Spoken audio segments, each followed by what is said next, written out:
Je lis le livre de Matthieu chapitre 5 au verset 14 où il est écrit: Vous êtes la lumière du monde. Une ville située sur une montagne ne peut être cachée. Au verset 15, il continue en disant: Et on n'allume pas non plus une lampe pour la mettre sous un seau, mais on la met sur son support et elle éclaire tous ceux qui sont dans la maison. Je viens de lire dans Matthieu chapitre 5, verset 14 à 15. Amen. Nous sommes la lumière du monde. Nous ne sommes pas nés pour vivre cachés. Nous ne sommes pas nés pour vivre dans la peur. Nous ne sommes pas nés pour vivre intimidés par le monde. Amen. Mais le monde doit être éclairé au travers de nous. Le monde doit être éclairé par nous. Le monde doit connaître Dieu au travers de nous.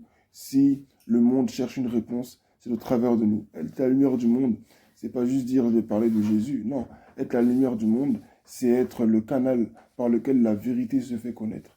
Être la lumière du monde, c'est être le moyen par lequel tous ceux qui étaient dans le trouble et dans l'ignorance sortent de l'ignorance et parviennent à la connaissance.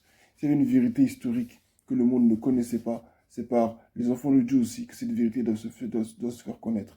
C'est à l'église aussi que la vérité doit se faire connaître. C'est à l'église, dans la maison de Dieu. Ce n'est pas là qu'on doit cacher les vérités. Ce n'est pas là qu'on doit dire non, il ne faut pas dire ça parce que sinon, non.